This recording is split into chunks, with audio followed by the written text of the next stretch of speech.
Thanks for joining Wandering Wino. I'm Sean Burgett, and we're in Los Olivos today with Andrew Murray. Thanks so much for joining us, Andrew. Thanks for coming out. Appreciate it.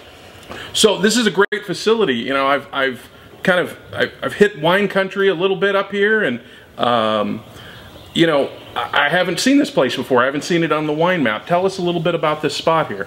Yeah, well, to tell you about this spot, it might help for me to tell you how we got here. So. We started the winery back in 1990. It was literally just down the street. It's about 3.5 miles away. We started just in the Rhone varieties, and we built this beautiful facility. My parents decided to jump out of the wine business as a family partnership back in '05, and we suddenly found ourselves looking for a winery, a new facility. Well, when our dear friends who owned this facility said that the folks that were here before us, they were moving out. So, but the history of this building was it started as the brewery for Firestone Walker beer. So that's what was here. Then several other winemakers sort of went through this place, and it became available to us. They were moving out at just the time I needed to move in, and so we found ourselves here. And you're right, not many people have been here. As you drive in, you see some of those signs. It's not my humor, but sometimes I take ownership of it. You see Area 51, and it's the trucking industry that come here. You know, whether it's for glass, screw top deliveries, UPS. They all know this place is Area 51 through the years. Whether it was from the beer business that was going on here, or whether it was from wine storage or winemaking that was going on here. So when I tell people, oh, I'm Andrew Murray Vineyards, oh, where's your winery? And I tell them the address, and they say, oh, that doesn't register. 5095 Zaka Station. I say, Area 51? You know, they say, oh yeah, I've been there so many times. Yeah, I couldn't get it to come up on Google. I was like, okay, behind Firestone. Okay, I know where that is. We're our own best kept secret, let's put it that way. But yeah, no, so we've been here for 5 years. Okay. And we've been just slowly, you know, chugging away, making our wines here, opening the facility about 2 times a year to visitors via our open houses that coincide with the Spring Vintners Festival and the Fall Harvest Festival.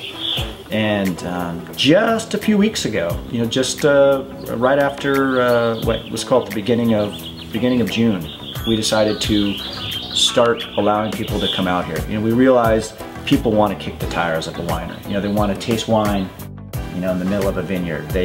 We've got our tasting room that's been in town for 13 years. I mean, we were one of the original winery exclusive tasting rooms in Los Olivos, and we love being there. Open 7 days a week, but this place is something special about letting people come here. And so it's an important part of our message is come taste the wines at the winery. You know, it's funny because I was talking with my wife last night over dinner and talking about coming out here today, and she has not met you or even seen a photo of you, but her and I have consumed your wines for probably the better part of 12, 13 years now, and she says, well, Andrew Murray, he's got to be, what, 50s, 60s, you know, and I said, no. Some days. I said, I think he was, you know, in diapers maybe, just starting in the business. I said, he's been making wine for a long time, so what's sort of the story here? How did you get in starting the business, and how old were you? So the bottom line was taking some French classes. Parents wanted to go to Europe, dragging their son, you know, just kicking and screaming. But what we did was we ultimately ate at a restaurant that had achieved its first star from the Michelin system, and there's only 3 stars in that world. It was called Espérance.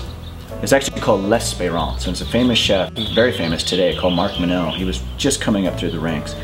We stayed at that little place because it was an inn and a restaurant. and we had Viognier for the first time. It's our epiphany story. And we as a family, like right then, you know, I was maybe 16, folks were thinking about getting out of the restaurant business. We're going to become, you know, we'd never heard of Viognier. It didn't even exist in California as far as we knew. We're going to become the it winery for Viognier in California. And that was our epiphany story. That's where it all started for us. And it was a Philippe Faury Condrieu. Just a beautiful wine. I mean, even to this day, when I try it, I sort of still get goosebumps because it's why we got in the wine business. And in fact, this wine here, our Espérance, is named after that experience. So it means hope. It's a good little story, but it was named after falling in love with Rhone varieties for the first time. My parents acquire a property just down the street, and we become really close with a bunch of vintners. Jim Clendenin being one of them, Au Bon Climat. Dick Doré, Bill Watham from Foxen Winery. I mean, two of our, you know, legend status wineries in this area. Great people. Said to us, it's worthy of planting grapes back there. You know, probably Rhone varieties too. And then it all sort of hit. Rhone, Viognier, that's a Rhone variety. You know, we already love it. We're already impassioned about it. Let's do it. Went to Australia when I was 18. And that's where it really happened for me. I worked with a winemaker named Robert Bowen. He was just a great man, and it was at a little place called Capel Vale in West Australia. So the whole idea about going when I went was it was off vintage. You know, it's Southern Hemisphere, so they're the opposite. It worked really well with matriculating into Davis, transferring out of Berkeley, and one of my professors, a guy named Roger Bolton, is an Australian, and he hooked me up with a gig, and he says, man, you seem to have a bunch of passion, you have no experience, you know nothing about wine, you need to get to Australia. He said a lot of people do their internship at the end of the program, the wine program at Davis, or in the middle of the program. We want you to get it first.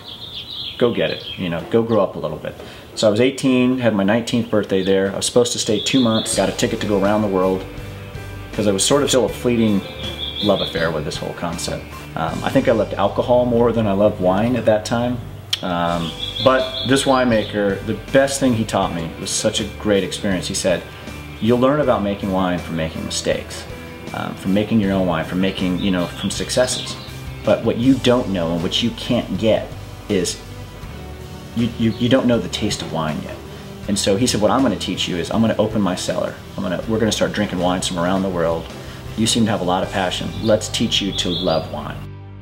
This guy opened the world of wine to me and just started with, you know, appellation after appellation within Australia, then around the world, and opened my eyes to how much, just how beautiful wine is, and how much, you know, how varied it is, and good bottles, bad bottles, good experiences, bad experiences, fun conversations. So he taught me to love wine. And that was the best thing, that was my take-home lesson from Australia. So I stayed almost a year. And we immediately started the winery upon my return. So, and I haven't looked back. So I always tell people, you know, I'm not trainable. You know, I'm so committed to the wine business because it's all I've ever done. I have no other skill set. You know, I am passionate, I'm artistic, I'm curious, I'm inventive. And I got to tell you, even though it's been almost 20 years now, I am as curious and passionate about the wine business as though I just started yet. These are great wines, they really are, and I appreciate you making them so that I can drink them at home. And you know, I would encourage anybody out there that if you're looking for some great Rhone varietals, Syrahs, and I got to tell you, this bad boy right here, as I like to say, it doesn't suck. Yeah, it doesn't suck. Yeah. I use that all the time. So check out Andrew Murray. This guy's got some great killer juice. Thanks so much for joining us today. Thanks for taking time with me. Thank you.